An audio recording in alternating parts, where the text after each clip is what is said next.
Alright, we're back with episode 8, back to the Oasis. I did run out here and I did actually start my stream for the last 20 minutes or so, but unfortunately my cam kind of crashed, so I'm just going to scrap that, start over.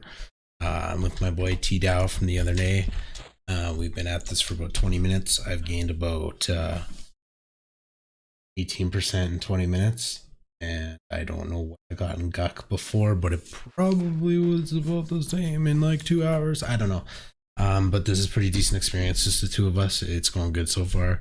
Necro Shaman is pretty good duo because his pet can tank, I can slow. And that's what we got going on. These deep waters are pretty good until like level 24, even if you wanted to stay. I hope I don't end up staying that long, though. That's boring. It's boring for you, it's boring for me. I don't want to stay that long, but it's good experience, you know. Just hammered out one 6-hour session like I did the other day. It's just long as fuck, but then you're done. Then you're done with the zone. You're just fucking done, you know. And then you get to move on to the other shit. And I've always said it's consistency in EQ is really really beneficial.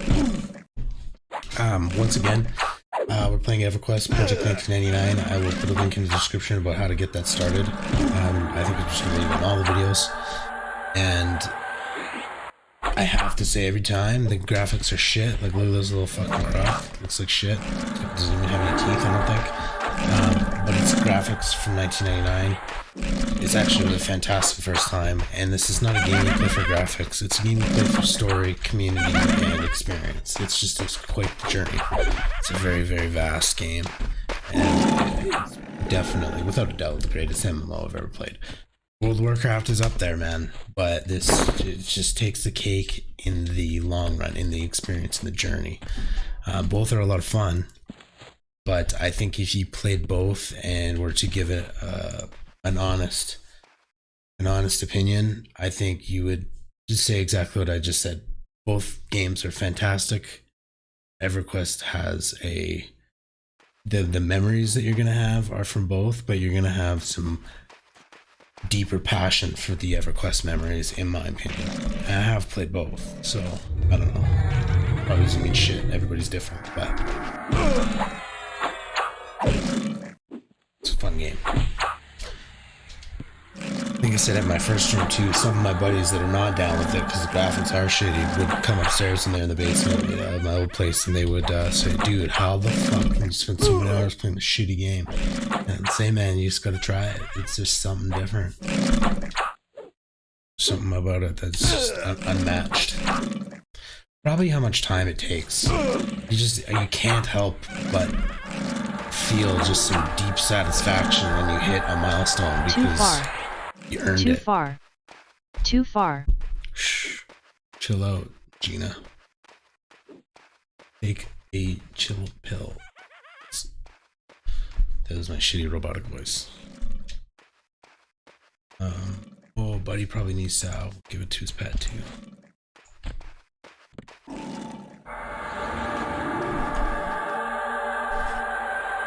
Interrupted. You get that complete stop for spells sometimes. Got interrupted because I had like, sometimes when you stop moving, there's like a fraction of a pixel. You get like 1999, and you do.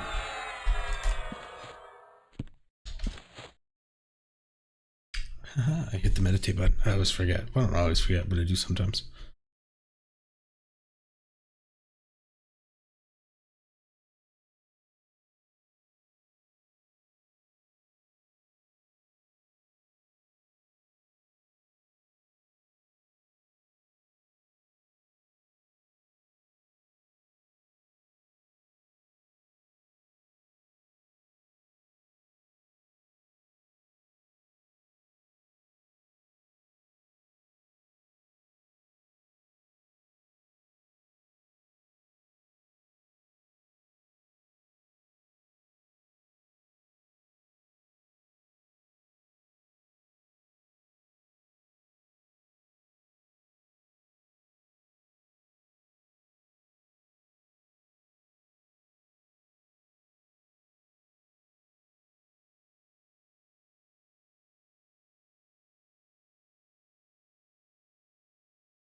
So my Necro boy T-Dow there just went like dead.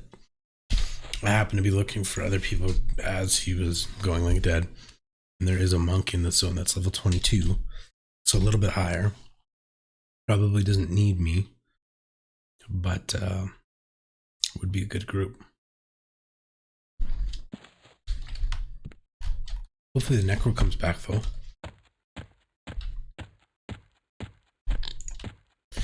Snag that crypt mummy.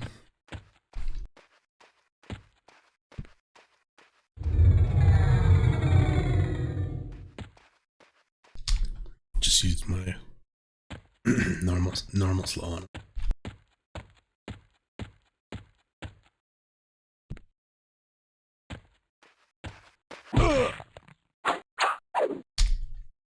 I swallowed funny. Got something in my throat. Good times. I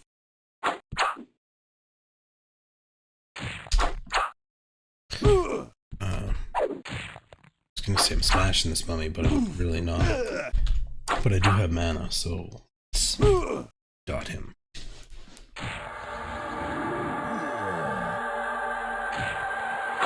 Dope, so the monk's gonna duo with me.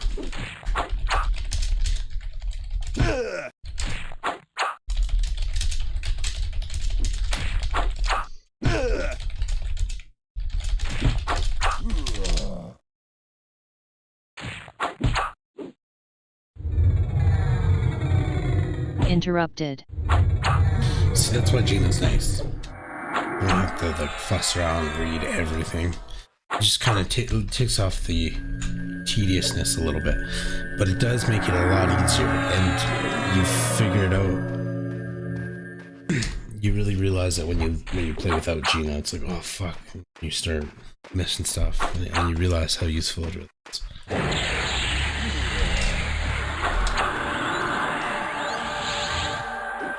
I do not really want to pick up that ghoul.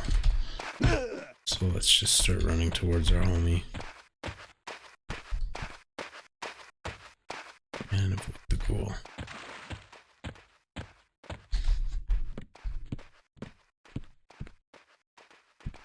Monks are nice to work with too, as I've said before. It's kind of nice to be a healer. You just get to sit back sometimes. That's why I'm kind of looking for a group too. It's nice in the stream, especially. Not only is it probably more entertaining to watch, if anybody's ever watched them, but it is a little bit easier to do both at the same time.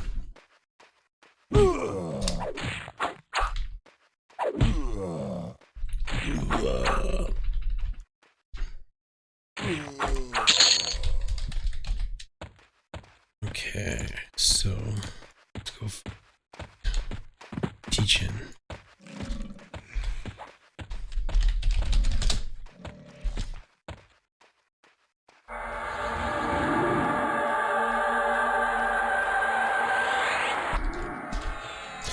Monks can take advantage of a kind of a few buffs because they're kind of, they just use every stat. I just took off my slow, not smart.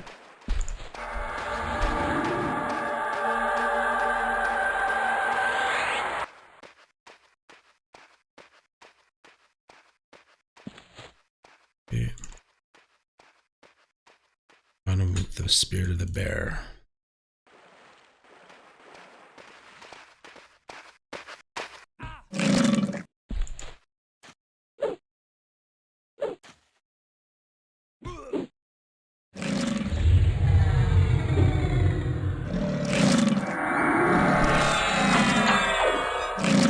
So I'll let him beat it up a little bit and you get aggro. I'll still swing away though. Try to back up a little bit. Sometimes it's an indicator, sometimes the chart he'll switch. Okay, now I'm just gonna back off. Give it a second before I sit. In fact, I need to buff him anyway.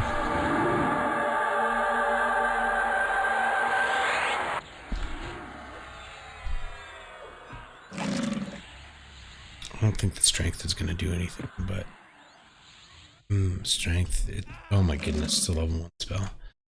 Whatever. Low mana.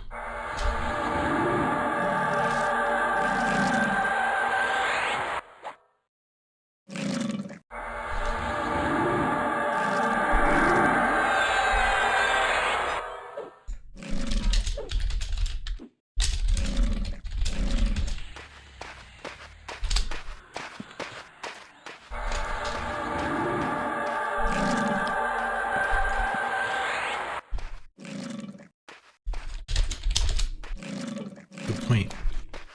Something's better than nothing. So I'll put that on myself too to gauge that. And there you go. He even says like he doesn't really give a shit about the buffs. He just wants the AC HP, which really is king in this game. Just core HP is undeniable, because if you gain 60 life and something hits you for 50, you know what's up. You just fucking lived with 10 life, whatever, you know. So now I've got a bit of a gauge, because when it fades off me, it'll fade off him.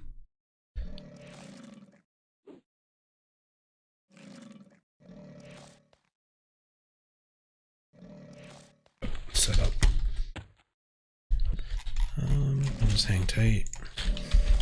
When you set up shop, sometimes you can just use the camera zooms.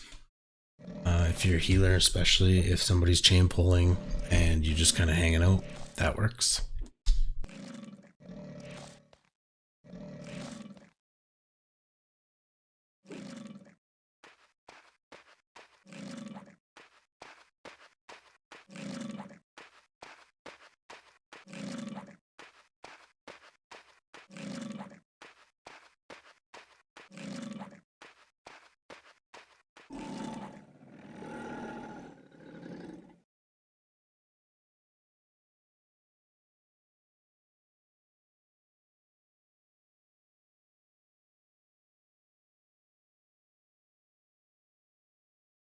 So we're about to level. That's pretty awesome.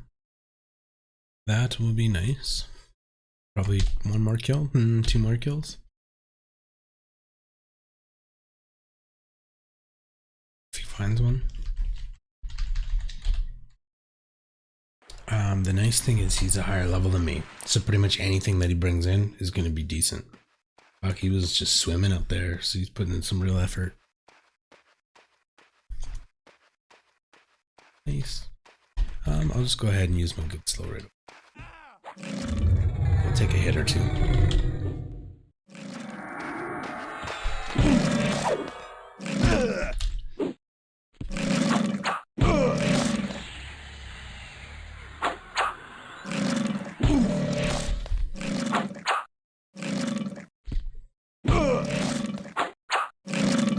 Which is fine. Like I keep saying, I got a mint a little bit anyways, so I might as well heal up some health at the same time.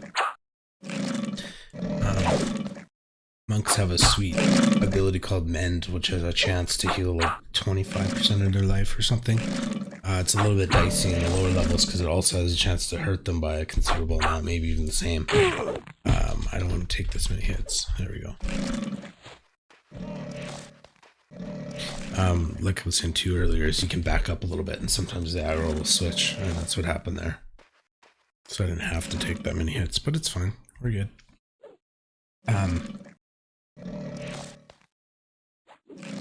Shit.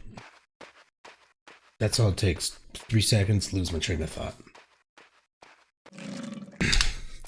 But I'm a dude. It happens.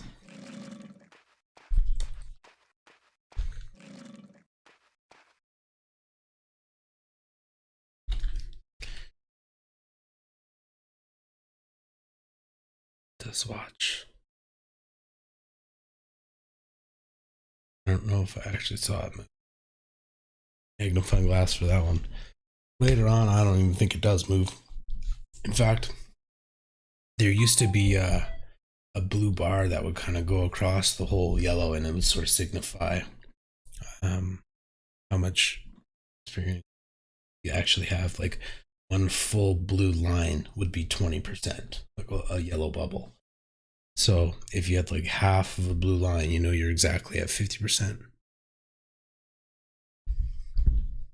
I don't know why that is. Probably just a green thing that took it away. Sure.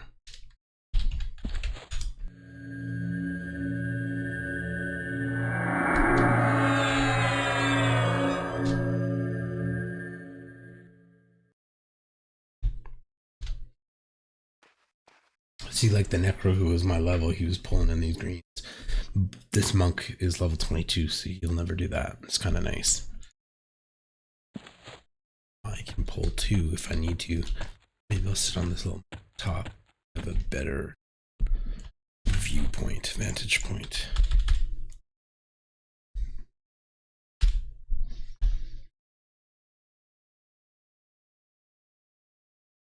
Tommy over there. So that's dark blue to me, most likely. I don't know what it would be like to our boy. Probably green. Maybe. Probably. It's three levels lower than him. I can't remember exactly what the color thresholds are, but it's like 2 or 3 levels either way, and the color changes. Roughly. Look at that smoking view. Ain't that fucking shit. Man, just imagine though, 1999. Like, that's a long time ago. It's 21 years ago. I was 10. My slow spell wore off. Oh my goodness, is he fighting something in the water still? And I just fucked off? I maybe could have nuked it. I have no idea. Such is a monk's job. But I'm at full mana, so maybe I'll just sell myself. Oh, there's a depot.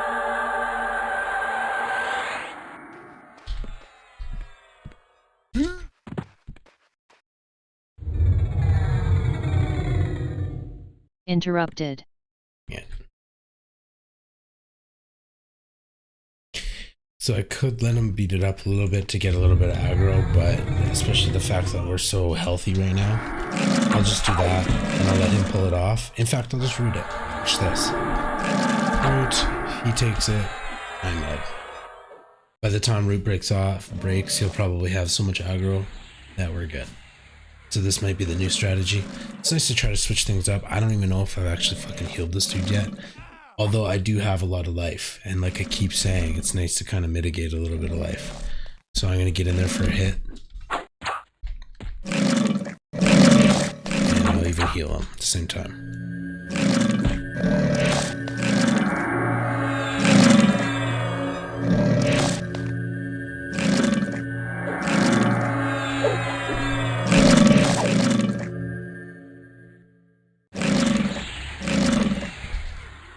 Too far. Sweet. This is a good duo. Monk Shaman, like one of the top duos. I said it before, Monk Shaman is probably my favorite for leveling, just because it's so clean and efficient. Monks can typically bring in 1 or 2, and if they bring in 2, it's pretty easy to root split. Fizzle.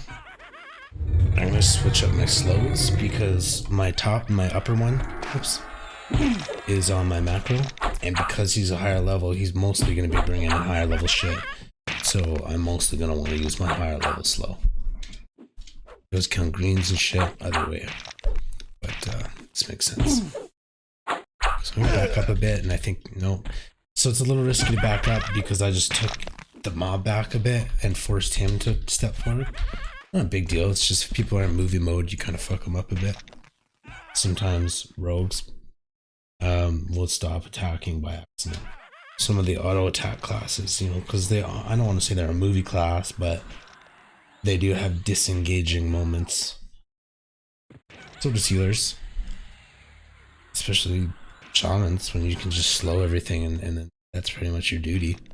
I mean, that's mostly what I'm doing here, slowing and medding, buffing. Shamans are basically buff bots when you're, so I was saying everybody kind of has a lame task in a raid because it's everybody's tasks combined that make the raid force strong. So like Shaman, for example, it's basically just a buff bot. Like you just throw up a thing like send tells for buffs and then people ask you for whatever, which is great. Shaman buffs are fantastic. And then they slow, slow kings. We just slow everything. That's it. That's the duty. It's good.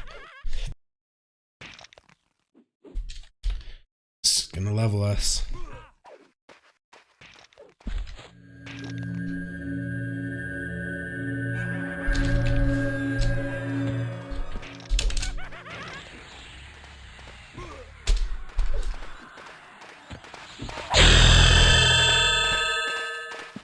I went in for the fucking kill for the level. Dope. Level 20. So 3 more levels and I get some decent buffs. Some decent new spells. every 4 levels at this point or something like that.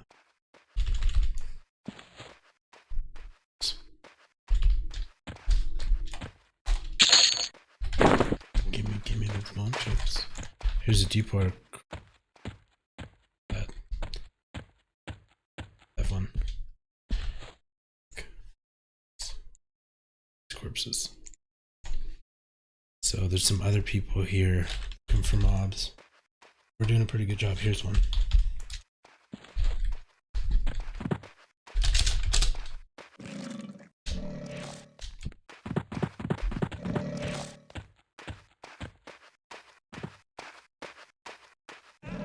Let's switch up my slow sense right now.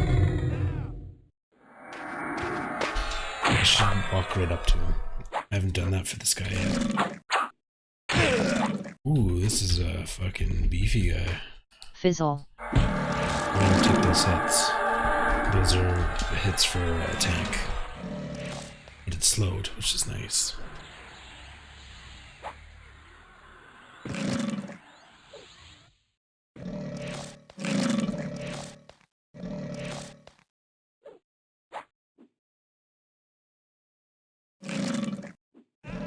See, my root wore off, but by that time he's got enough aggro to keep it. So like, this is something I don't want. Eventually shamans get haste, so that would be nice if I had, and that's what actually makes the monk shaman duo even spectacular. It's not only do I get to slow things, but I can haste the monk. And then later on, epic monks get self haste that I think is sort of like a bard haste, so it does stack. So I'm basically just gonna heal this dude to full and tell him I'm out of mana.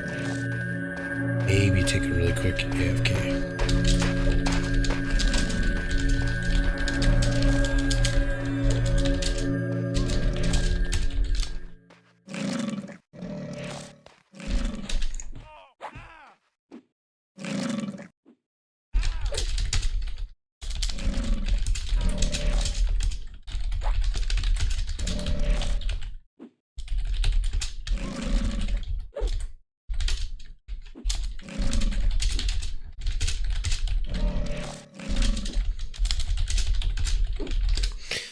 So he asked me to teach him the ogre language. So just the other day I was talking about how back in the day, in the 1999, there was role-playing servers and people were probably all about that kind of shit. I don't know if we got a slow one anymore.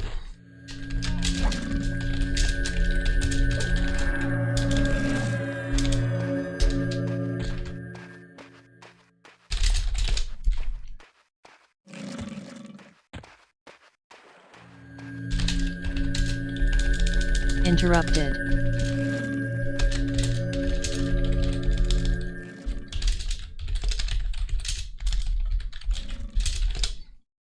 Okay, I am gonna be right back. I told him what the YouTube channel is. Maybe checks out. Who knows? He's a good monk. I'm gonna friend this monk. He's a good player. Teach him. I tend to just friend people that I find are good players, and then whenever you're looking for a group or anything, you can check your friends list and see what's up. Anyway, I'll be right back.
Okay, we're back.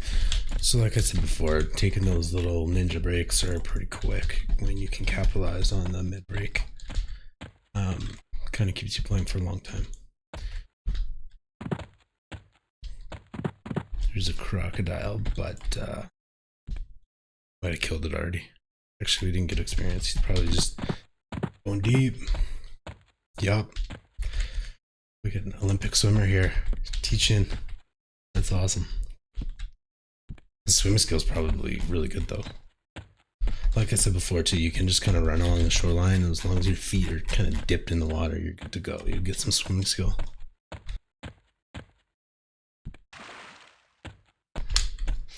Not something you typically want to do in a group, but just hanging out.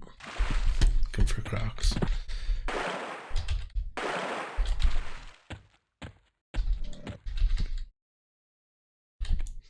So there's a crit mummy. It struck blue to me, but again, he's level 22, so I don't know if that will even be good experience for him. So I'll just leave that for him to decide, because he's a monk. So his role is really a puller, and mine's to just hang out, buff, heal, slow. Like I keep saying, Shaman's pretty chill.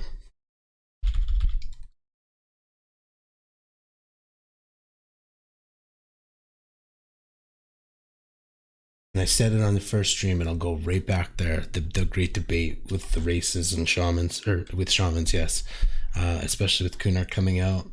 XR definitely look the coolest in my opinion, but you can't get past that ogre frontal stun immunity. Like it's just, and I've given the analogy before as well. If there was an item in the game that gave you frontal stun immunity, it would be worth the most plat in the game. It would be the best item there is. Like what else would do that? So the fact that your race can do that for you, I keep stressing races because the grind in EQ is so long, it really sucks shit to get to like level 40 before you figure out the best races for each class. So if you've never played before, you kind of want to decide your class first, I suppose, and what your playstyle will be like, but don't overlook races because that shit can come bite you in the ass in EQ later on. It's the same with D&D. It's the exact same. They built it off of the D&D templates, basically. And sometimes you can. There's better choices than others, which is part of the fun as well, because it adds variety to your adventure. And lots of people will just play a dwarf because they like a dwarf. They don't give a fuck about slam and a rogue. You know, they just want to be a dwarf because they like dwarves, and that's cool. I've said it before too. If you're looking for a rogue, you're not gonna not take a rogue because he's a dwarf versus a barbarian. You're not gonna be like, well, fuck that one. I mean, if there were two, maybe you're that picky, but I doubt it. And if you are, that's where karma kind of bites you in the ass, because probably the better rogue's the dwarf, and you just chose the lemon. So it's just life. Point is, race Interrupted. can be helpful to you. It can make your experience a little bit better, I guess. I mean, I kind of enjoy slamming when you can. It's fun. It's not a huge deal to live without it. EQ kind of has this weird thing. It's just like, I don't know if it's the first game for the min-max, but it's very... It stresses the min-max a lot. For example, the best leg piece or the best arm piece in the game, you know, it would be worth like 1 million plat, whereas the second best would be worth like 100,000, like 10 times less, like just significantly less. And the stat difference might be like nothing, like an extra like 40 health or something, you know, something negligible. It's just the fact that it's the best in the slot makes it the most valuable. We got 6 DPS, so let's just get rid of this madman.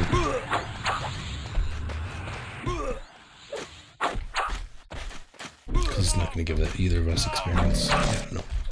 I haven't slowed shit, so let's get that slow going. Too busy talking away.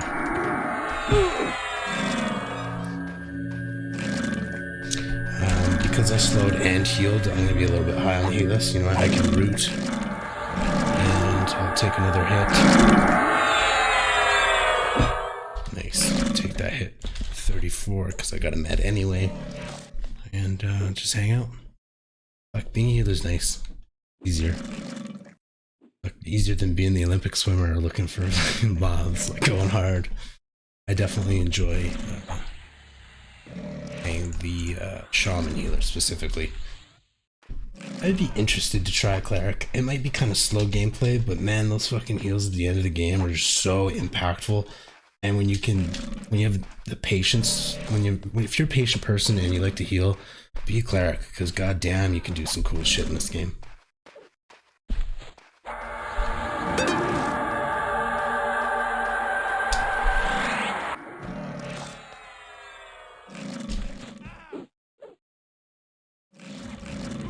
So there is a yellow Cleric who's also 22. He's lynching mobs. I mean, he's certainly going to be less effective than us. We're 22. 19? Oh, I level 20 now. But we could invite him. He's a Cleric. We could start getting a decent group together. Let's see. I mean, the Crocs aren't the best, but who's a duck? Woke up top 17 to 24. Fucking rogue. I mean, it was horrible, but it was very roguelike. I don't know. This is a good duo. I'm down to just hang out. We really don't need another one for the Crocs. I mean, that Cleric is a sweet addition to the group, but duos and trios, I've said it before, are really where the experience is at, because if you have the consistency, which we clearly do, we could bring in more mobs if anything else, and then if we have more mobs, we could use more DPS really than a healer. That's where I'd start anyway. Slow is such pretty effective against these Crocs, and these Crocs are only up to like level 24 or something, so it's a good place to grind. It's easy. I've said it before. Movie mode. That's good for me streaming. There's deep water here at the base.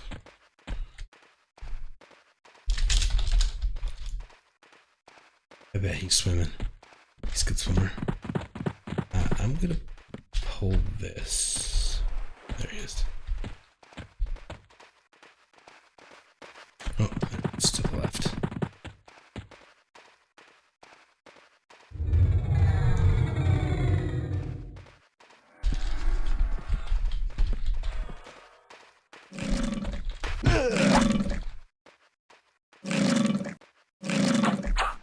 And I like to take a hit or two if I can, because I'm mad anyway. I hit it pretty hard, so you might need a second.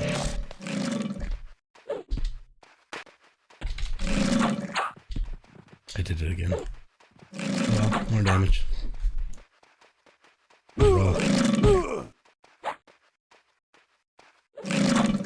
So melee classes that hit faster, I think, generate more aggro.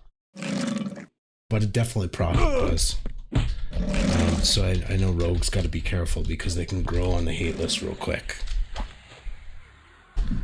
Just because you get attacks in so fast. So if someone is slinging a big two-hand weapon and they miss, you know, they've got a big 6-second gap before they might hit again, whereas you've already hit them fucking 12 times. So rogues got to be careful with damage. A lot of the times they have to wait, you know, until the mob is actually down 10-15% before they should engage. And again, they've got the stop attacking and the hide and the sneak to lower the aggro, and then you can make macro for that.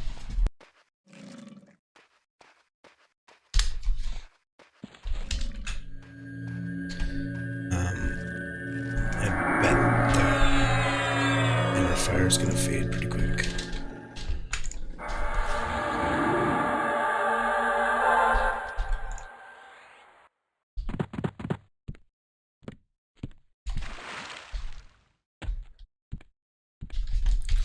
So he's gonna run to the right, I'm gonna run to the left.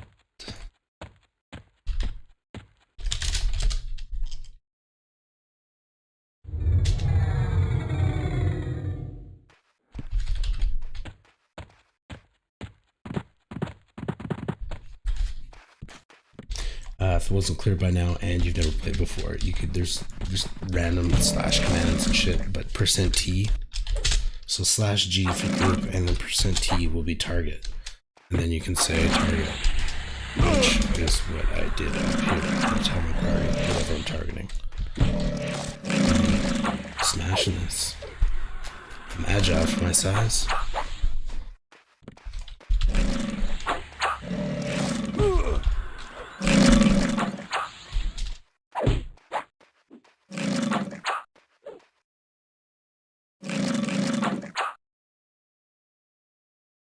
Too far. Too far.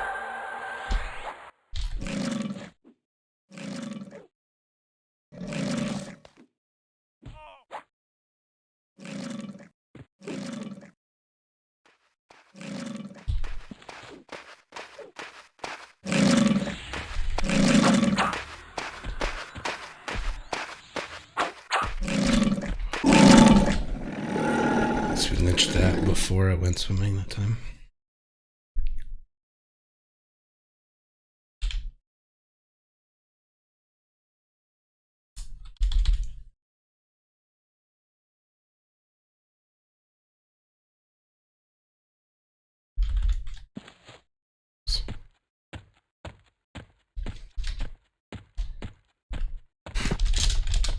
Left side.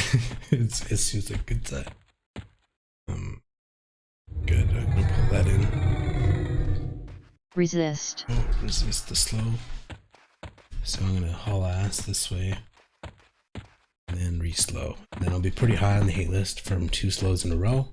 So I might take a hit and root if I have to, just to transfer the aggro. In fact, because I'm into med, I'll just root and med. And then I'll transfer the aggro.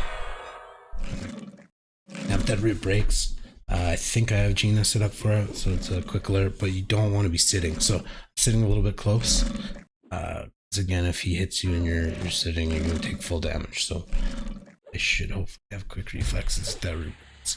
In fact, by then, T-Chin's fucking him up. We'll have he'll have fine aggro.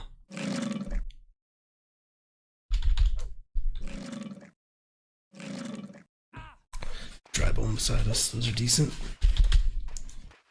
They nuke, I think. So if you're lower level, they're like one of those undercons I was talking about before. Just anything that casts or anything nukes or anything that poisons. Anything that is not melee, basically. There was the alert for the root. Oh shit. See, I stood up. Too far. Too far. Okay, we got Too far. Gosh. I wanted to nuke, but I took my nukes off. So Interrupted. I'm gonna slow the other one. Too far. A little bit better. Too far. Too far.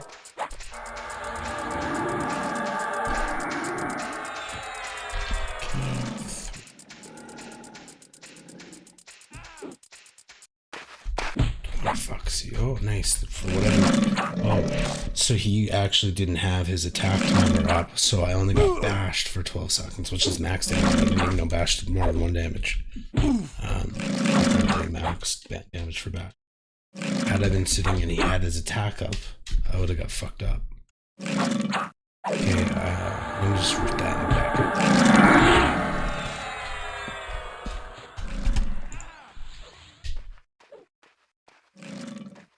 I think we're good here.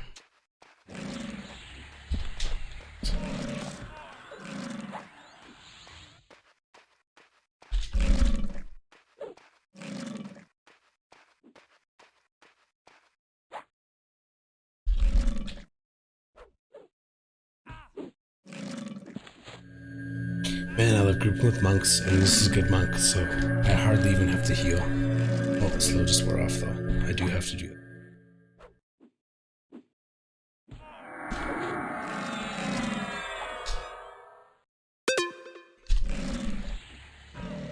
See, root finally wore off, and solid act. That's why monks are nice to group with. Warriors are tough in the beginning. I've said it before, like later on they kind of shine, but at the beginning they have a bit of a tough time keeping aggro in some cases. And a lot of people are not patient with warriors, so they tend to just overdose right away and just has a really hard time getting aggro back. Taunt is good, but the warriors just sort of at the beginning lack the follow through to kind of keep climbing up the list.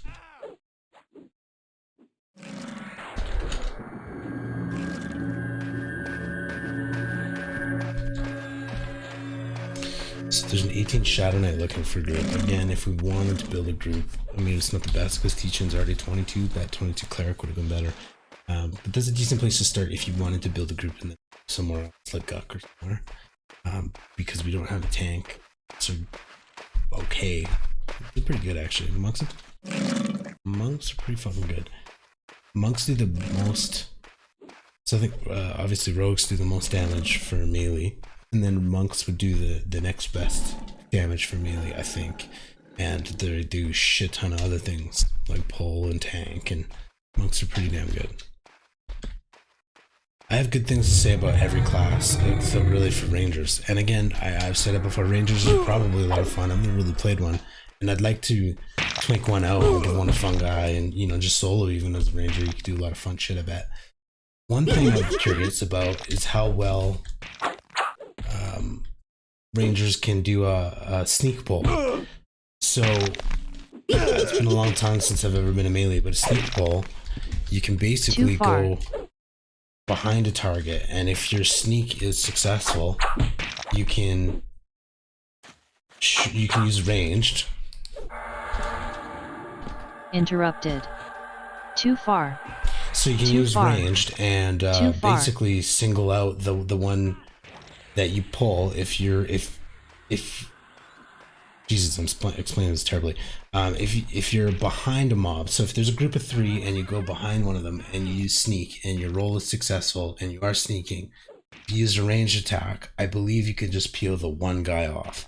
And now rangers can sneak and have a bow, which has a fucking crazy range. I guess monks have the javelins as well, but I don't know how well sneak pull works.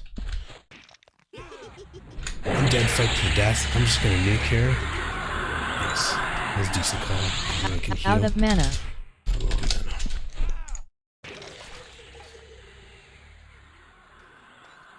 I'm surprised my mana or my heal takes that much mana. Almost 20%. I couldn't heal him.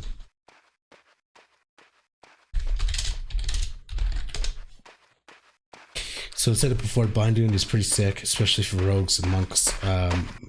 Rogues, because they can kind of hide in combat and then find themselves. And like I said before, as a healer, at least my style is to sort of force rogues to play carefully. I don't really tend to waste mana on them if they want to steal aggro all the time, because as soon as you force them to stay at 60% health, they're just play carefully, which is how they should be playing from the beginning. So, I mean, it's a dangerous game though, right? I've said I compared it to tailgating in the last stream. It's kind of a dick move, but I guess, and I'm not a fan of tailgating, but it kind of is just a comparison to make. Anyway, bind wound is dope later because you can bind up to 70% and it saves you and everybody a lot of time. And the monks have mend, which is that chance to heal or do 25% damage to yourself. But later on, you don't really fail and you tend to just do 25% healing to yourself. I'm going to slow instantly. Interrupted. And I'm going to take aggro, probably, so I should be up close. Resist. Oh shit, resist. But then the tank, or whoever my homie is here, doesn't have to chase the mob down. Holy fuck. Interrupted. Resist. Oh, another resist.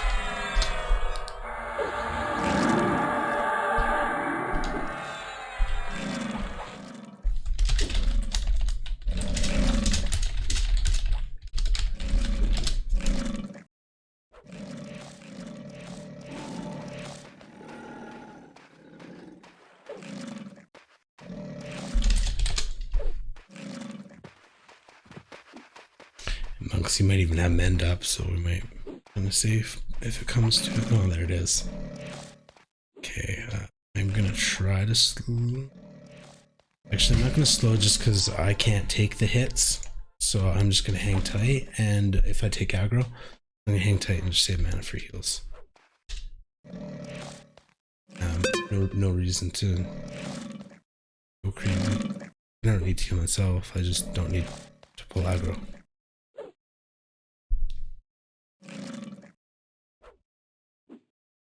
I could even nuke to put it into that 10% run zone, but the fact that he already resisted my slow twice kind of tells me that I should not fuck with this mob. He's just got good resists. He's too high of a level against me. Damn, see, he's going into fucking savage mode. Fizzle. He's hit hard.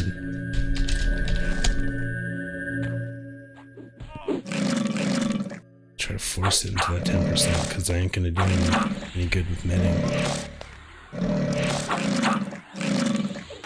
There it is. Too far. Too far. Too far. It's a good fight. It's a good fight. It's about as exciting as it gets fighting Crocs. It's pretty easy going, but you can push it to the limit. It's a good tune. Scarface.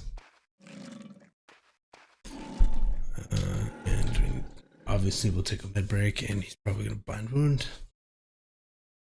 And that was pretty good. Oh fuck, that's such a good experience compared to Guk just flopping around that rogue.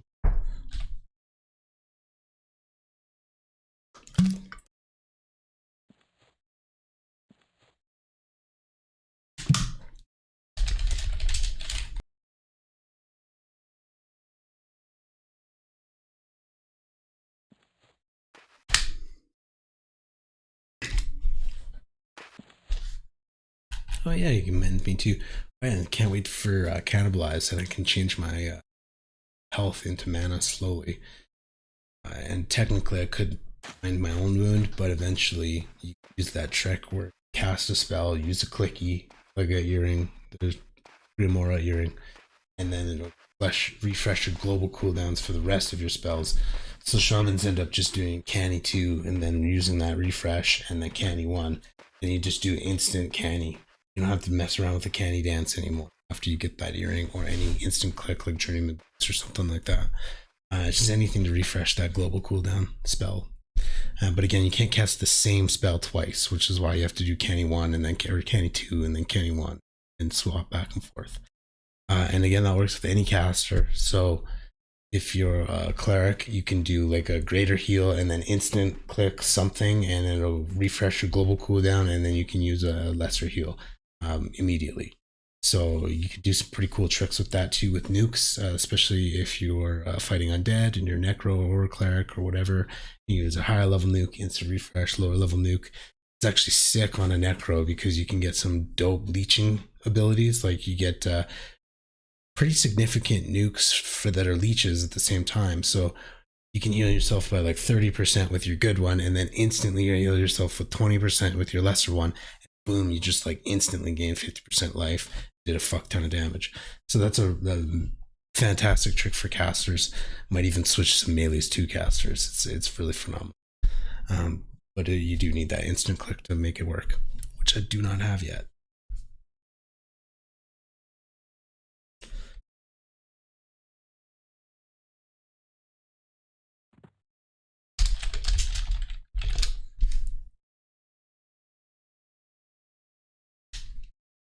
So my sow is up, so his is probably close. I'll just hit us both, especially because we just had a med break.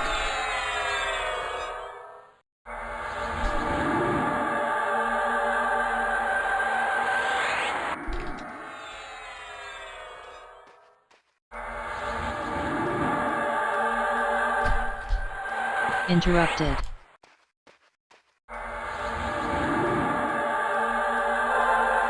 Oh yeah.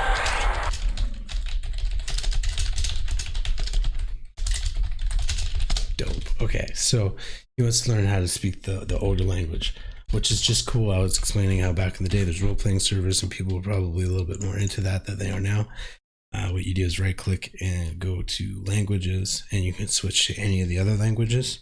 So I'll switch to Ogre, and then I'm going to start talking Ogre, and I'll probably make a macro of some type so I don't have to keep typing. Because I don't think it matters what I say. I think it just matters that I'm saying something, and his character, if he has at least one skill in the language, I think, will start to automatically gain skill. So what I'll do is just set this to ogre tongue. Sure, ogre talk. And I'll do slash group. I don't know if you can do it in groups, so I'll just do it in say.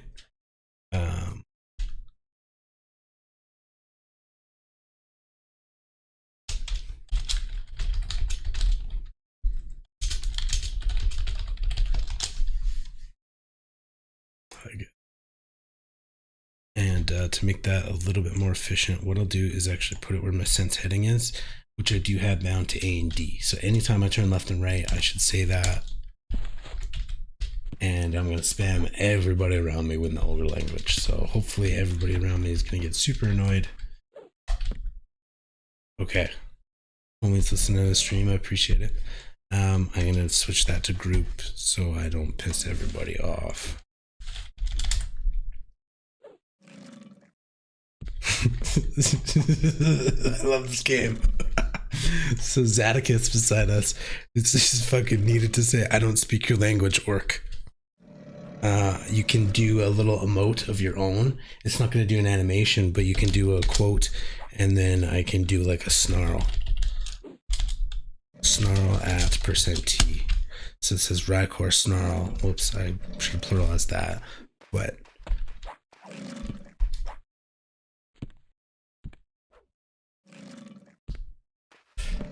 he fucked up his emote too. Good times.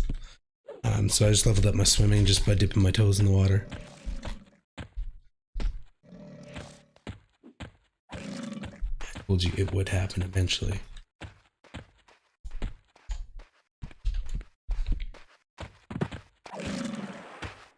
So again, anytime you want to learn a skill that you don't really have to like stop for, like sense heading or this language binding to a and D is a good way to do it. So I'm going to interrupt here with Slam. Big fan of Slam. I keep raving about it. That's why rogues should be barbarians, because then you can interrupt nukes, heals, etc. Slows on yourself, which is a son of a bitch if you're a melee and you get slowed. You'll thank yourself if you have Slam. But I think monks don't get Slam, but they get sort of Too far. Probably an effective equivalent of kick. And monks are pretty dope in this game. They get a variety of different kicks that even might have different sort of effects to them or advantages to each one. I don't know. They get like 7 different kicks over the course of leveling. But I did play a monk a long time ago. That was the first character I played, and I think I just ended up using the latest kick that I ever got. I don't know if there was ever a difference at the time though. Now that I've played more, I would look into it. I'm gonna pull aggro, so I'm just gonna walk up Interrupted. Closer, so he doesn't have to move around. And again, that's helpful if you're playing with people who are like watching a movie or not super paying attention, because then you're kind of sucks when you pull a mob too far away from them or they're not paying attention, attacking, you're getting fucked up. It takes a minute to adjust sometimes, so you can kind of control that. And now I've taken enough hits, I could probably back up.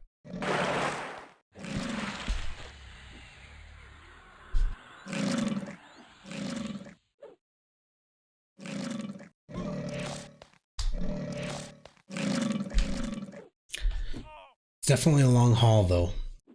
You know, level 20, I'm still in the fucking Oasis. I think technically it would have been 2 days. But it's been hours and 2 days. This thing is slowed, I think. Pretty slow. Resist. Slow.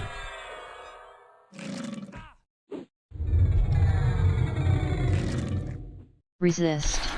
2 in a row, I should have known I was going to pull aggro, and it resisted again. It's one of these beefy guys. Yeah, it's yellow to me. Too far. Too far. It's maybe too far. Maybe when I get the yellows, instead of trying to slow, I'll just save my mana for the heals, because I know the heals will land, and he's mitigating the yellows pretty fine because he's a higher level than me. So that's probably a better, more efficient way to heal the higher level mobs if you're a shaman. That concept will probably remain true as I level. Should we be concerned? No, we're good.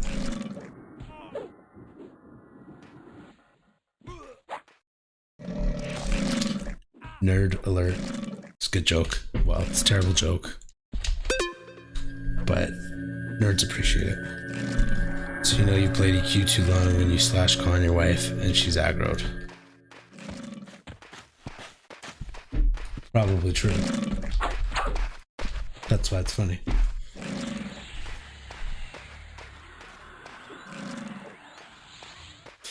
I like it. The nerd level got just stepped up a notch. Have you tried flowers or chocolates? And they're both in square brackets, which technically is how you respond to quests in this game. You kind of get a text dialogue, and that's you're supposed to say keywords, and that's how you phrase them. Stepping up our game. It's a good fucking game.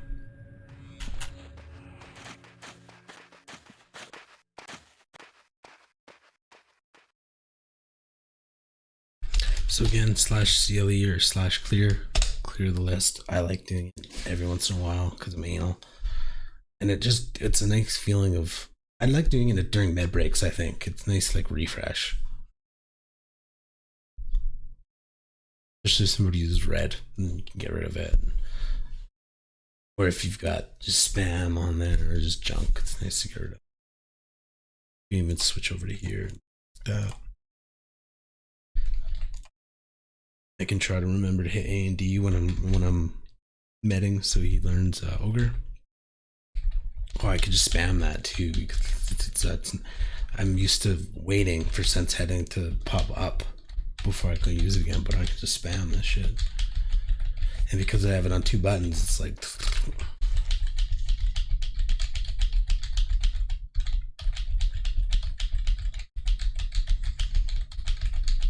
so polite.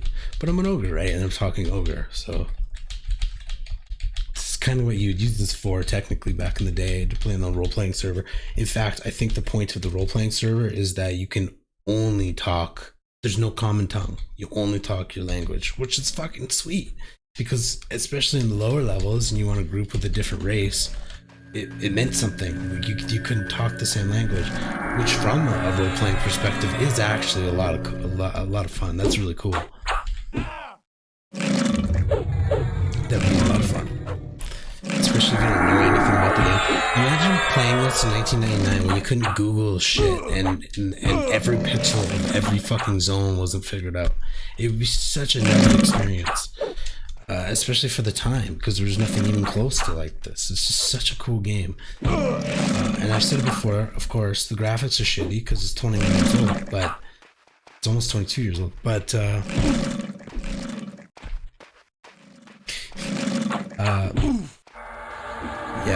I wish they still had role-playing servers too. I think that'd be a lot of fun. I've never experienced one.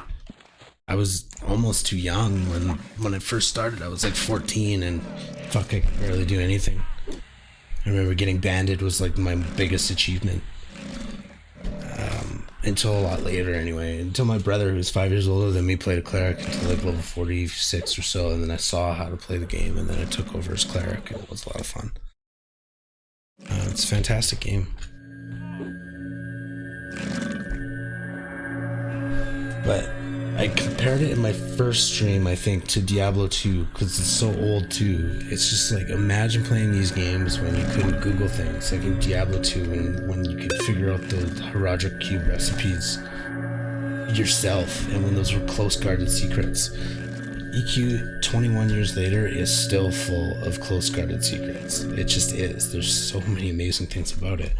Like literally up until recently, I mean, everybody pretty much knew how to recharge items. It was very common knowledge, but up until not that long ago, it wasn't even on the P99 wiki. It just wasn't even there.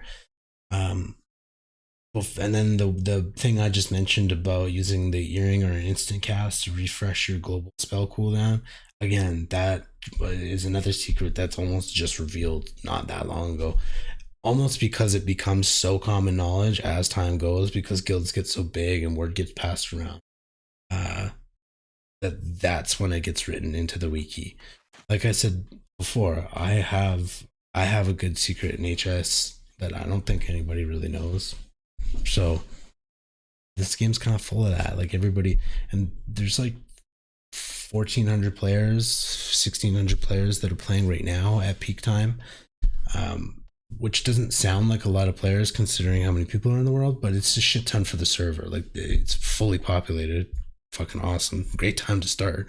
Just got a Queen Arc expansion. So, don't remember what I was saying. It's just a fantastic game. That's pretty much what I'm ranting about.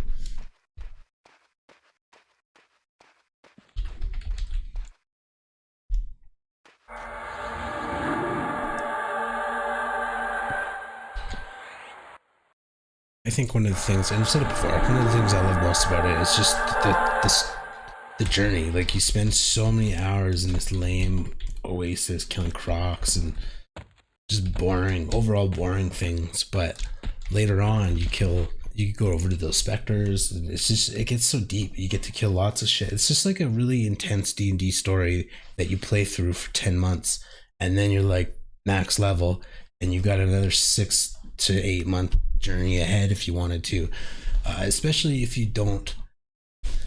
So here's the great debate. If you played the game before, it kind of makes sense to just join the best guild, just apply for it. Most guilds you have to apply for through a website and go through their applications system, whether you're an applicant for a month or two or a new recruit or whatever, the term they want to call it. But typically you do have to have a certain amount of attendance and maintain value in the guild to last in upper guilds anyway, which makes sense. That's why they're the upper guilds. So the good debate is, if you played the game before, it makes sense to kind of just join the machine and just kind of participate and wait your turn for loot. But there's fucking something else about that experience of joining like an up and coming guild where your contribution really makes a difference. You're not just in a machine. You're not just waiting. You're not just zerging everything. You're not just killing a mob that you should be killing with 40 people and using 60 people to do it. That's almost kind of boring. However, it is the most effective, and it is often what's going to happen. And the GMs kind of tried to develop different strategies to avoid rewarding that. And so what they developed is sort of a race, which is sort of a play fair thing. Any guild potentially could win the race. So it doesn't matter how many people you have in your guild or who's geared the most. Everybody has the same run speed in theory. So it was sort of an interesting take to make it a fair way of doing it. Previous to that, there's been different methodologies over the years. Previous to that, I think they had a class system where I don't know how it worked because I didn't play in the class system, but I think each guild earned a certain class depending on their achievements, I think. And then each class was then rewarded a certain time slot to kill a raid boss.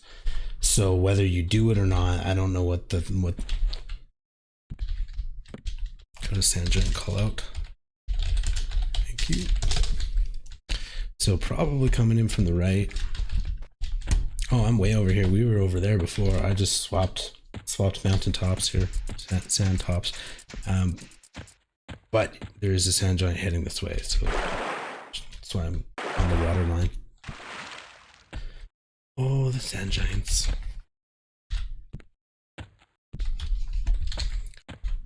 So I'll just keep going far left. Actually, I think our homie's on the right hand side, so I could probably scoot past this giant. Let's go swimming. Just because that hill is sketch, because I don't know exactly what the giant is. And they developed this game really good for its time. Like, yeah, the graphics might be shit, but it's amazing that sometimes it's really truly amazing. Like, sometimes you'll see that you get lost in the dungeons, and it's intentional that you get lost. Like, it's just so amazing how they did it. Like in Guck, it's so spinny, and it's just, feel like they just did so many amazing things by accident. Like, I really don't think you can plan out all the little subtleties that this game has. But I don't know, man. Like, it's pretty fucking wild. I was just watching a lore video that I really should link in one of these descriptions, and it was showing a clock in somewhere, and it had some weird symbols on it. And he's like, no way could this be, an actual language. And being the nerds that we are, he looked it up, and sure enough, he found that it's like Celtic rune language, and it actually says some shit like Akanon gnomes or something. And then one of the things says Sony EQ. It's like, why would anybody ever take the time to put like an actual Celtic rune sentence on a wall in a 1999 pixelated game? Like, why would anybody do that? But they did. They did. There's just so many things like that. I don't know if they just, who did that? Like, they just knew what was going on. Like, it's just fucking awesome, man. Oh, sand giant.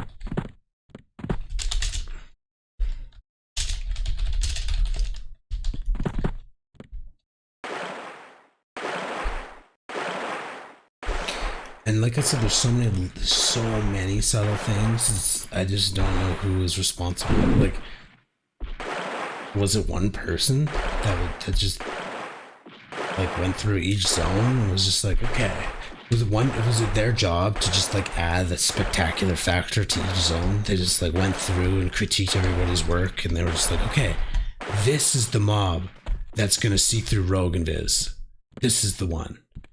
Boom. And they just add that little thing, that little effect to that one mob, and it's the right mob every time that totally lynches you, and you're just like, fuck.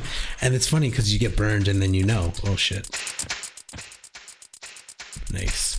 So there's feign death in action. He accidentally pulled aggro, and then monks can fake their death and lose aggro on the hate list. So when that giant starts walking away, I believe the monk has to use sneak, and if they get a successful sneak, then they can stand up. And if they don't get a successful, and you don't know if you get a successful sneak, and if you don't get it, then the mob's pissed, and you just saw that the mob was pissed, and then he tried again, got a successful sneak, and he's safe to run away.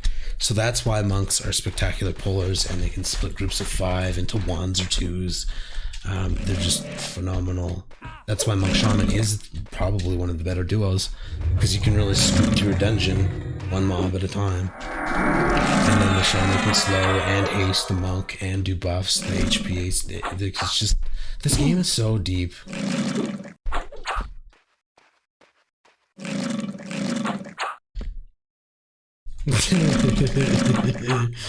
So we got this mob for free. The Sand Giant was on our team there.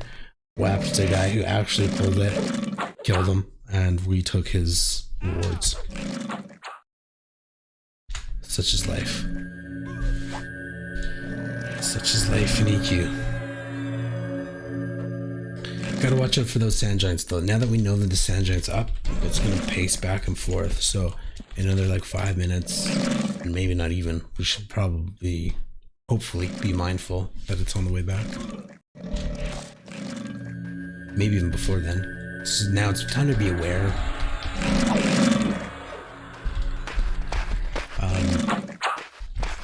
For example, I'm going to try to I'm going to try to keep my right shoulder against the shoreline. So, because I know the Sand Giant's in that direction. It would be nice of me to nuke that Croc, so T-Chin, our Olympic swimmer, doesn't have to do such hard job killing that. But I need to med, and I bet he's going to get another Croc right away. You can kind of control the pace in cruel ways sometimes. Not that I mean to. It's just nuking there would have been excessive. But convenient.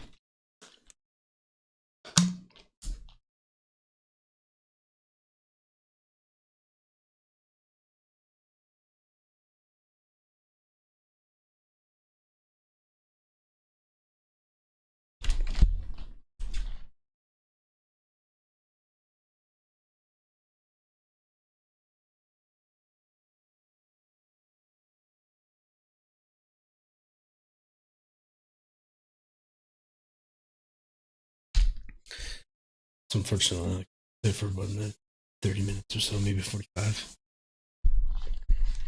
This is a good duo. I was saying before, you get into good groups and then you feel like almost obliged to just keep going and keep going, because the putting in an hour now. So I've been grouping here for an hour ish, and we've achieved 3 times as much as I did in Guk, and I grouped in Guk for 2 hours. So eventually you just get into really sick groups where you probably do play too long, because it just feels like you play 2 hours today and you'll save yourself 4 hours tomorrow. But then you play tomorrow anyway, so it's just a good game.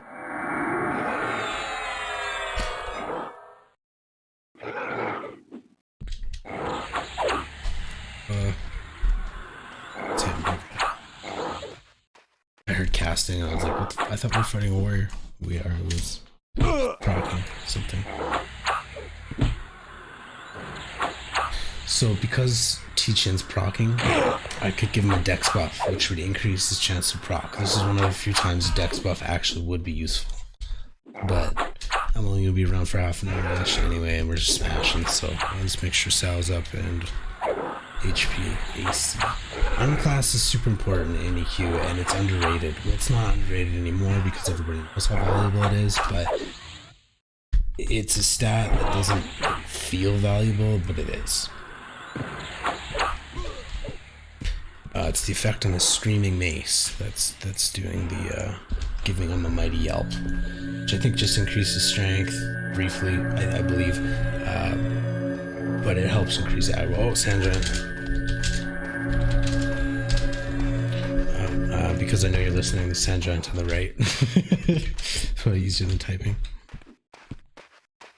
Let's just loot this fucker so he's dead and we'll play it safe.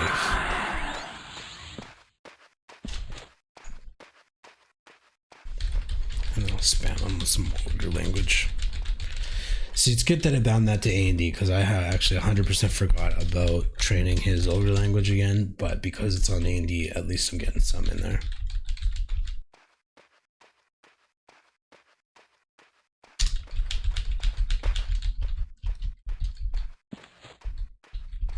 There was a little message there that he's interested in making a trade. He may have done that by accident, but I should bind that to Gina. I don't need the cloak, but I'll just take it. It's worth like 4 gold, so I'll sell that. Thanks, buddy. I think I have bandit cloak. I don't know, we'll see. So I have a ringmail cape, actually, that rawhide might be better. It's not quite as good. It's lower weight, but I'm an ogre, so it's fine. Again, AC is really good. So even though it's 2 AC less, 2 AC is 2 AC, and that's 1 piece. You get quite a few pieces. And I was saying yesterday that maybe I was even saying it today, that the baby steps in World of Warcraft, like an extra 5 spirit on every armor, it's a negligible feeling. Like it adds up, and you do regen faster or whatever, right? Whatever the stat is, it adds up, and at the end of the day you got more health because you have all these 5 stamina on every piece. But it's just, EQ has this way of having certain items that make such a massive difference going forward, that the journey getting that item, and you're just grateful for it forever. Like I said, and I think the first stream I was talking about the over there hammer. You know, once you get that, it opens up just so much ability to quick travel around the globe, and you can't use it until level 50. So again, they did this game so well, make you not suffer that whole time, but really appreciate that item when you get it, because you had to go through 50 levels of normal traveling. But once you get that OT hammer, it's like the hub. Over there becomes the hub. Druids find their souls there, and you can just use your OT hammer and snap and get a port almost anywhere. It's just a really, really good game, and the fact that it's been out for so long is almost better, because you can just ask people, and you can just read the wiki, and in a game that takes this goddamn long, that actually kind of is nice. Because I'll be honest, nobody's got the time to play Everquest. Unfortunately, you do just sort of make time, you know, so take that as you will. Hopefully not out of sleep. But it is just that good. It's just fun. It's such a great experience. I mean, I'm sure you can play a little bit more responsibly, but I was kind of explaining the other day too, like sometimes you're leveling in waves, like who friend or just who friend or just friend. You think / friend to see who's on your friends list. Like I've already added Teach into the friends list probably 45 minutes ago when he was a good monk, and that just means we can. Oh fuck, Raz is up to 26 already because I haven't played in 2 days. See, and that's what happens when you add good players to your friends list. You get sort of a wave of people, and if you don't play for 2 days, you sort of miss out on that wave. So Raz is 26 now, and he's a good player. So I'm 6 levels behind. But that's kind of how she goes. And then you meet new good players, and you go up with the next wave. It's a good game. And then, you know, a lot of the times, you know, eventually he'll take a 3-day hiatus and I might have time to play those 3 days, and I catch up, and maybe even it's been 2 or 3 weeks, because again, you're probably playing this game for 8 months if you're hard. Not hard, but if you're playing, if you're playing. Point being, you come back to those people and it's like, oh hey man, you remember me? Fuck yeah. And then you can exchange like what you've done and blah blah blah and catch up real quick. Especially if you keep each other on friends list. So you tend to just friends list people that you like playing with. You don't have to ask them, just add them to friends. You can tell them, they'll add you too. But do as you will.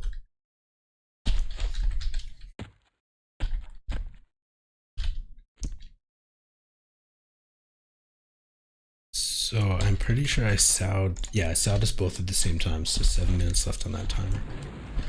I have some things to clean up, you know. So I'm gonna root a deep water, and we can smash the desert. And then I shouldn't have slowed on you. Interrupted. Oh, I got them both now because we broke. It's fine, I have lots of mana.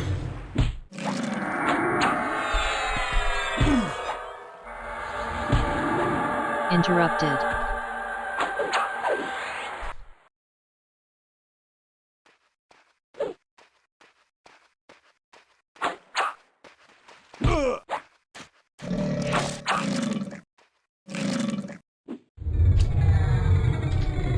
Interrupted.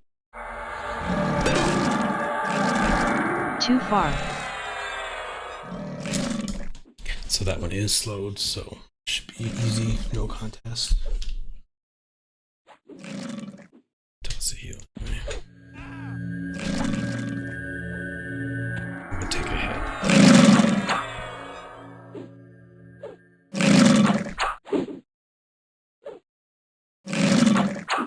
Get those blunt skills up. I gotta be close to max at 70.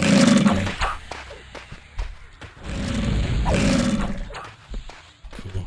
Oh, this good dude's awesome. We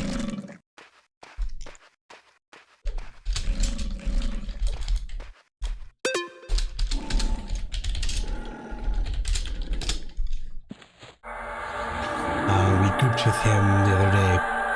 Pitch and Myth. Still Pitch and Myth. Pitch and Myth. He's good. He's also yellow to me now. So just in 2 days of not playing, man, you start to fall behind the good wave, you know, the good players. Because when you're playing, it's a good game. So again, I know that Sand Giant's on my right hand side, so I'm gonna sit that way. So I've got vision of him coming, if he is coming. Just good to be slightly mindful of your surroundings. Because again, dying sucks, man. Like it sucks so bad, especially probably around now, around level 20, you feel obliged to get a res. And I should mention that after a certain amount of in-game time, you can't get a res on your body anymore. You only have, I don't know what the timer is, but you know, 3 hours or something, game time, 4 hours, I don't know, to get a res from a cleric or necro, a high level necro. Yeah, that's it. That's all that is. Anyway, you only have a certain amount of time. So, you know, in some cases, you just fucking plow, you just keep grinding. Like if you die in a dungeon and you're bound outside, you just hope a cleric shows up within that 4 hours to maybe res you. Otherwise, you just keep getting experience and just keep moving that bar forward and just the loss. It'll happen once or twice or more. On the plus side, so they're kind of fair about it. I think they gave it a little bit of consideration as to what classes die more often than others. So for example, rogues have a 10% experience bonus because I think they're a bit of a risky class. They tend to maybe die a little bit more often than most, maybe. Especially because of those goddamn fuck you mobs that I call them. The ones that just randomly see through rogue and viz, and you just don't know until you just get smoked. My brother played a rogue, and I jumped on him quite a bit, learning zones and stuff back in the day. So, and you just get smoked by some random mob, and it's like, oh, I guess there's the one that sees the viz. But again, the developers were good. The original developers were really good. I think they did a lot of things by accident, but still a fantastic experience. It's nothing quite like it. There's no game quite like EQ. I will admit the graphics are shit. I'll say it again. I've said it like, I don't know, 12 times now. Graphics are fucking horrid. But after 2 or 3 days of playing, you really do get used to it. You really do get used to the graphics. And some things still look a little bit cheesy, but for the most part, you don't really notice the imperfections. And then certain things that are epic in your mind, like fantasy epic, like a dragon, looks fucking epic. The dragons in this, actually some of them look a little bit cheesy, but for the most part, when you pass them, they look dope. And because you have so much time invested in the game and you're so immersed in the world, you know dragons kill you one hit. Like they kill your whole fucking 40-man raid in one hit, you know, essentially, other than tanks and shit. Point being, you get terrified of them. Like you have an actual fear in your mind of these monsters. I was saying the other day, this game is like a psychological experiment, man. It plays on primitive senses like no game I've ever played before. Probably because of how long you actually play it for. But in the same primitive sense that you see a tiger and in the wild way back when you're hunting or whatever, and you freak out and all your whole, like everybody freaks the fuck out and you freeze. That happens in this game in a manner of speaking. When you go across a corner and see a sand giant, you're like, oh fuck, like you have that sense of oh fuckness. It's just such a good game, especially later on when you lose 4 hours of progress because you died, because you weren't paying attention for a moment or something. You know, it's no game quite like it. Oops. Interrupted. That person might be kind of fucked there.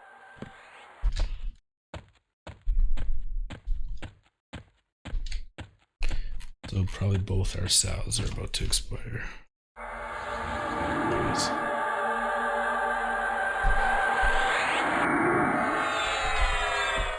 So we had this beach conquered for quite a while, I feel like, but quite a few people playing now, probably because of the later hours in the day.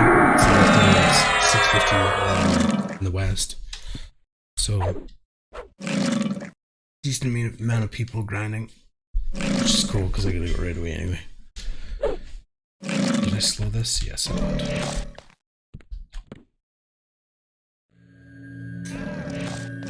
And did I resow? You always know when you're getting tired and you start getting forgetful and you're like, did I do that? I did to me. I did not hit him up with so. Good though.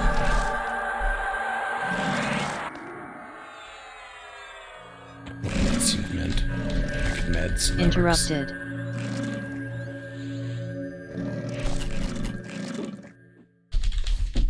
Spam some ogre before we go. This is a good session though. I think I started like at 80% at 19. Yeah, I did. So 40% one session. It's not bad at this level. This is where it starts to really slow down.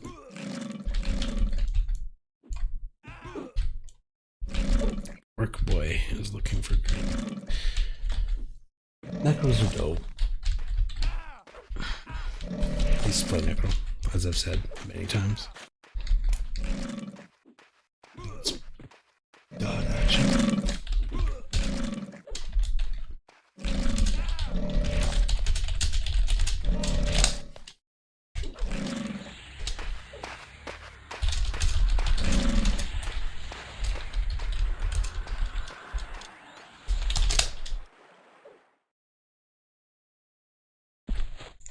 I'll hit him up with a salve though.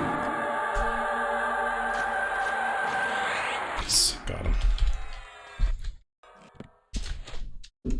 It's always nice to give people salve if you can, if you're Druid or Shaman or Ranger, because it's just over the course of the amount of hours that you play this game, you're probably legit saving them real life hours, like literally. Same with any haste. If you can ever give anybody haste, I used to think of haste items in a really weird sense. That if you're once you get your FBSS or whatever, you're like, when you play this game, you're saving yourself 25% of your life every time. Like just overall. Definitely, if you're melee, you want to get those haste items. Just pinch every penny you can, really, until you can get your haste items if you're buying them or just group for them. I will admit, man, that fucking FBSS camp is a pretty brutal one. It's been a long, it's been a long time since I've done it, but me and my brother tried to duo it, and we were doing it successfully. But I think we held the camp for 11 hours straight before we just both were like, fuck this is not even worth it anymore. I'm sure somebody got it like 20 minutes later. That's how she goes.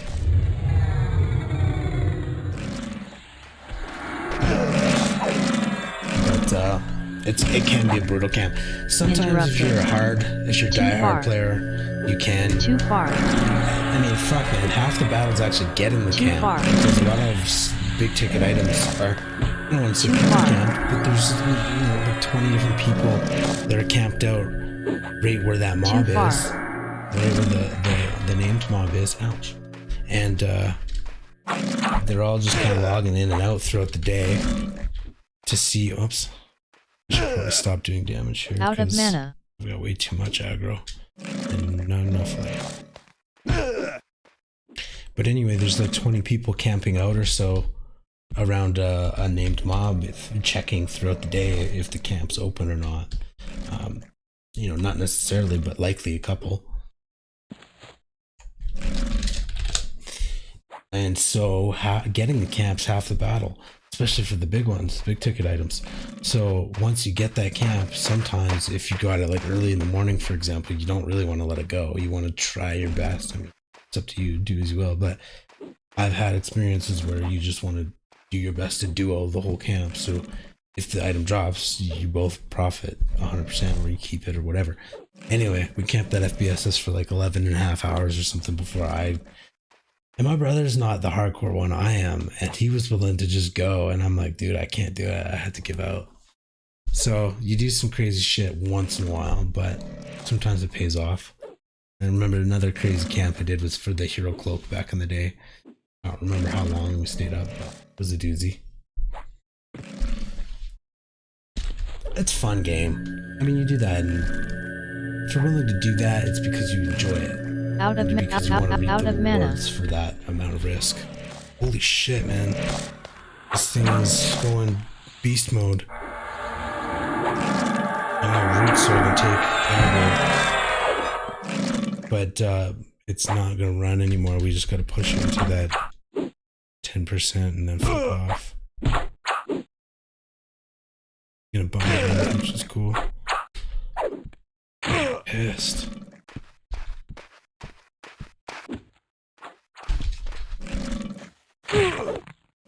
Out of mana. Out of mana. So I'm in Wounded Lamb phase, so he's not gonna leave me alone. Out of mana. Out of mana. I'm gonna kill him, most likely. Fuck, I shouldn't have Out of mana. Back. Oh, he got me. He got me. That's fine. You die. It happens. It's always 5 minutes before you stop, though. That's pretty typical. Not the end of the world. We'll do a quick check if there's any cleric here, though. Oh yeah, I was bound to zone over. It happens, and really, look at that, it's not even that bad at this level. especially when you know how bad it is later.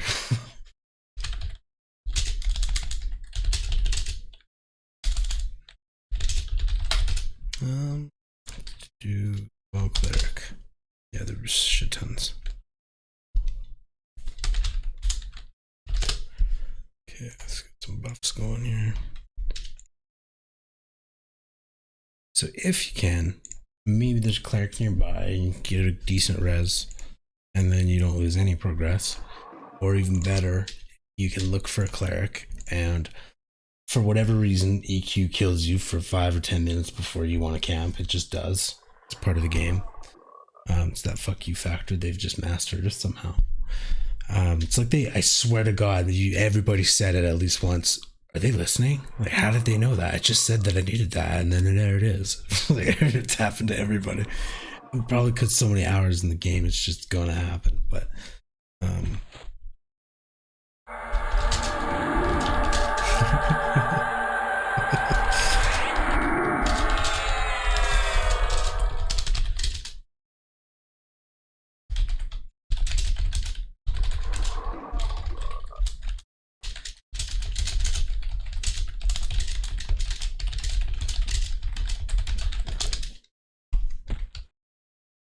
yeah, that was my first death in the stream, which is cool. It's definitely going to happen again. It's not going to be the last death.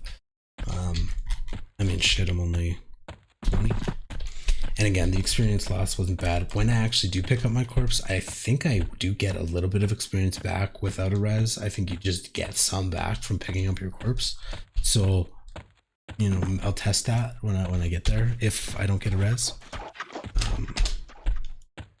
I probably won't get a res because I don't care so much. Later on, though, you just put in the effort to get the res. Or you've got a guild and somebody's usually near the tunnel, which is in 2 or 3 zones over, and they'll come to you. Usually for free if it's in a guild. Or you've made a cleric friend, or your real friend's a cleric. You know, when you need it, you'll get a res. Unless you're in like some far fucking off dungeon like City of Mist or something like that, then you kind of typically either need to pay a heavy purse to get somebody to come res you, or get lucky when somebody's just floating around by. And it's a good idea to check the anonymous players, like if you pass by them. Sometimes clerics and shamans and druids, anybody who gets nagged for tedious buffs, they might switch their anonymous to on, just because they want to focus on the group. They don't want to use mana on every passerby or whatever, right? Which is totally fair. Anyway, you might be able to take advantage of one of those people, because they're never going to mind giving you something if you ask for it. It's just they might not want to give every single player in the zone something, because then what are they doing for their group? Anyway,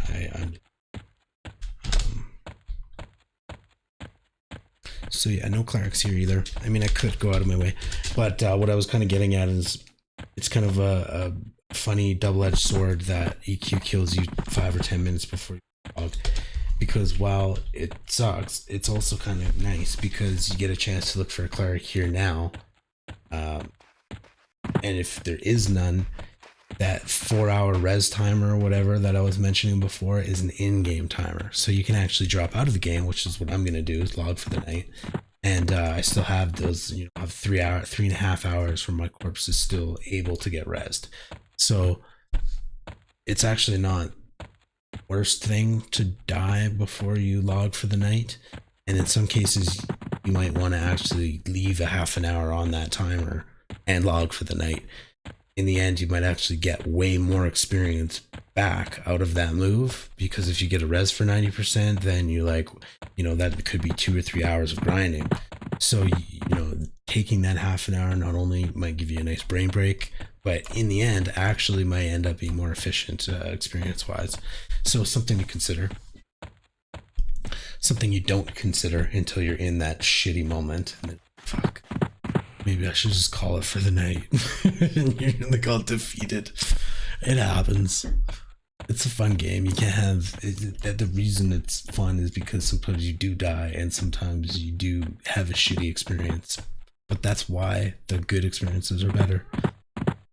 And that's why we all like video games, because your life isn't significantly fucked up after you make a mistake.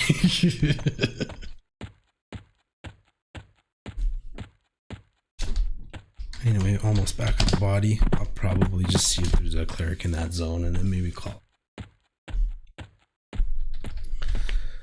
I mean, I could probably bug a cleric in the common lands. Typically, there's going to be one there.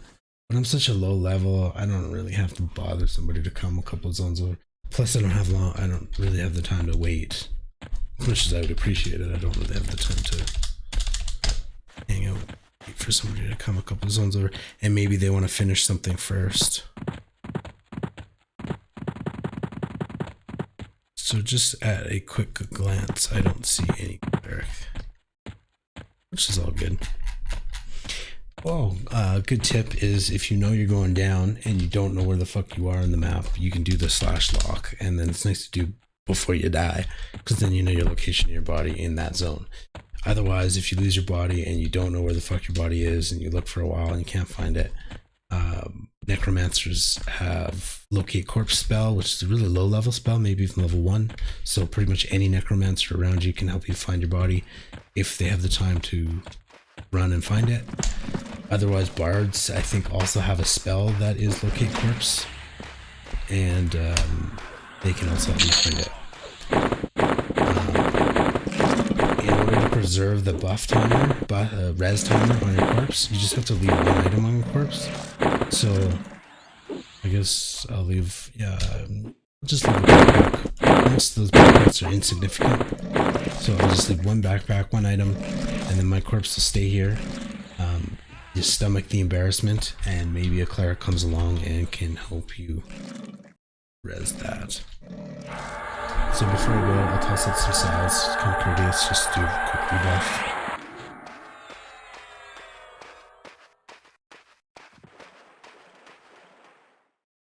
Kind of give out what you can. And like I said before, if you can give somebody a sow, the more sows you get over the game, the more real life you're saving. Like, you just have to run so much in this game, it's almost ridiculous. Especially when you get in the Kunark zones and they're massive.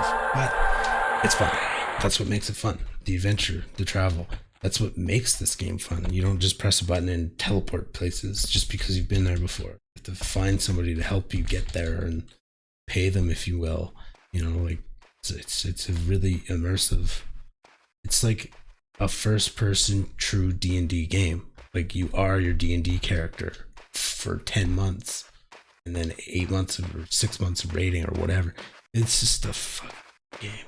Yes. Graphics suck. Graphics suck. You get used to it though. Anyway.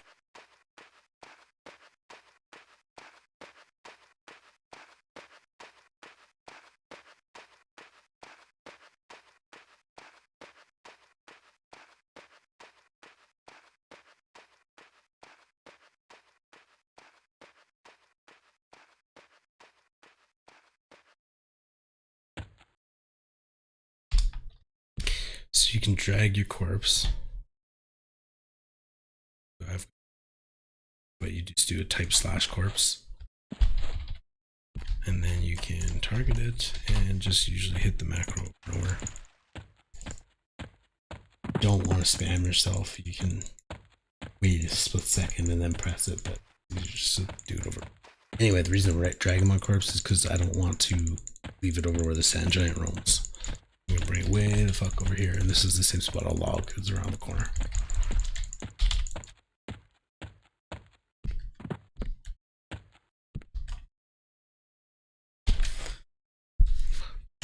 Alright dudes, I'm gonna camp here. Thank you for watching. If you did, if you liked it, then be sure to subscribe to the channel because we're fucking level 20 and there's gonna